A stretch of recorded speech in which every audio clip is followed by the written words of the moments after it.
Yo, what's good, y'all? It's Rev. I'm giving you guys the MW2 movement guide video today. If you're new, like and subscribe, I'd really appreciate it. And let's get right into it.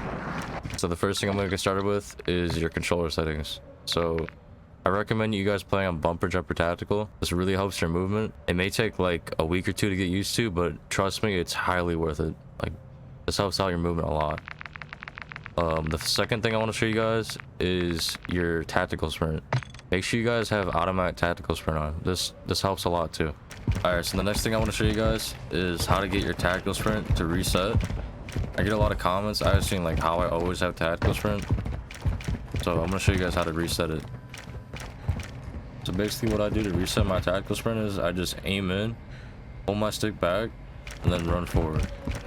So aim in, pull my stick back, run forward. Aim in, pull my stick back, run forward.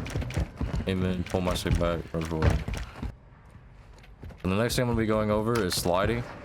So basically, as you guys know, there's no slide cancels in this game. So really sliding is really not that useful in this game, but there is two things that you can use it for your advantage too. So basically, the first thing is you can slide to engage into a gunfight.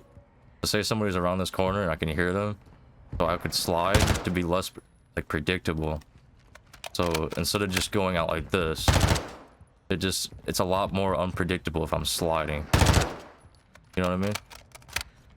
The second way is if you're sliding to get to cover. So say someone's over here, he's shooting at me, and I want to get to cover really fast. So I run, slide, and I'm behind cover, and then I can re-engage. So another really important tip with sliding in this game is the timing. So imagine there's a guy at this head glitch right here, and you want to slide out of this doorway. You do not want to slide where you're not ending your slide before you come out of this cover right here. So you want to time it. You want to start the slide like around like right here. You're already up and ready to shoot at the guy that's behind this cover. Alright guys, so the next thing we'll be going over is straight jumping. Straight jumping in this game is really overpowered because you jump hella far if you get like enough momentum.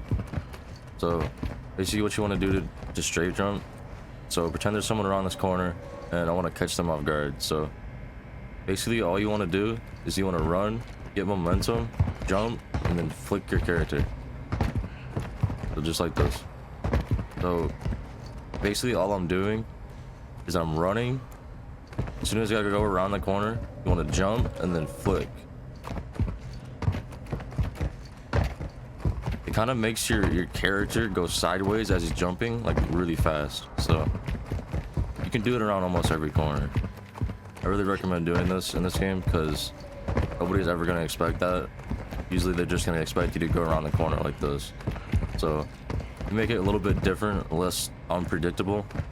Most of the time you'll win the gunfight because the average player is not going to expect it. So yeah, I really recommend straight jumping. Alright guys, and the next thing I'm going to be going over is bunny hopping. Bunny hopping is not as overpowered as it used to be in 2019, but it still kind of works. So basically all you want to do is you want to run, get momentum, jump. As soon as your feet land from the first jump, you want to jump again. So run, jump, land, jump. Run, jump, land, jump. As you can see, it doesn't work as good as it used to in 2019, but it still kind of works. It's just not as overpowered and nerfed it a lot. So yeah, I recommend doing this and straight jumping around corners.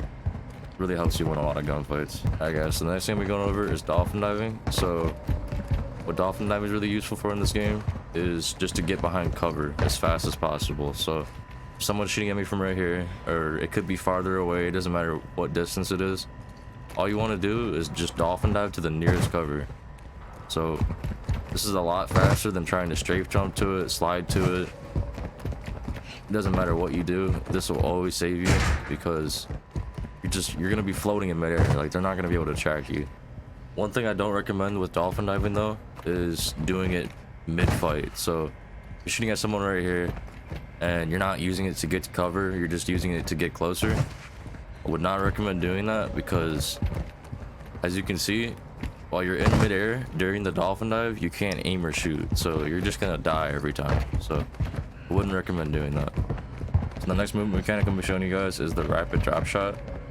So basically, to do the rapid drop shot, all you want to do is hold down your right stick to go prone, and as you do that, pull your left stick back towards you. As you can see, it makes you drop shot a lot quicker, and this really helps you win up close quarters gunfights. Not only if you do this up close, you'll win like 90% of your gunfights. Really good move mechanics. Been in the game for a long ass time. Really recommend it. Alright, since you guys probably learned how to rapid drop shot, I'm gonna show you how to snake now. So basically, all you want to do to be able to snake is you want to go prone, pull your left stick back, and then run forward. So prone, left stick back, forward, prone, left stick back, run forward. Alright, the next thing I'm gonna be showing you guys is strafing. So strafing is basically like when you're in a gunfight and you're moving left to right. So this just makes like your enemy harder to hit you pretty much. You don't want to be just standing still on a head glitch and just letting your enemy shoot at you. Like, you want to be moving around left and right. You want to be moving around as much as possible. You want to make it as hard as you can for the enemy to hit you. You can also like, you can do it while snaking too. And yeah, just when you're in a gunfight, just try to move around as much as possible. Strafe jump, strafe. You can snake and strafe, like go in and out of a corner. Just do everything you can to make the enemy not be able to hit you pretty much. Alright, so the next thing I'll be showing you guys is crouch spamming. So basically what crouch spamming is when you're in a gunfight and you just spam the crouch button. This is a good movement technique to like throw your opponent's aim assist off. I usually do this up close, so like if someone's maybe like 5 feet away from me, I just start crouch spamming. Kind of throws their aim assist off, and usually it makes me win the gunfight. So yeah. Alright, so the final thing I want to teach you guys is centering.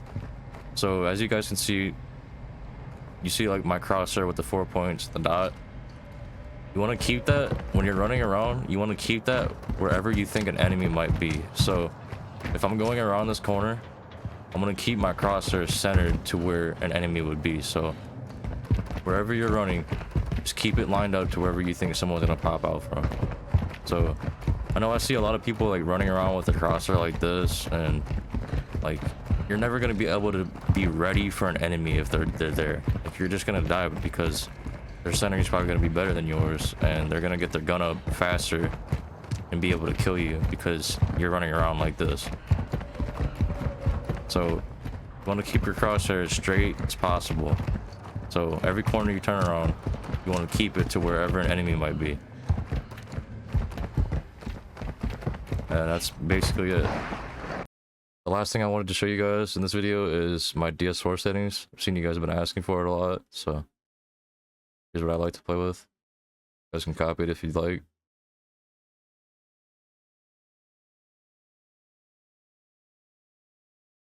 And then I like to use my touchpad as my macro, just because it feels more comfortable than using triangle. And here are my macro timings.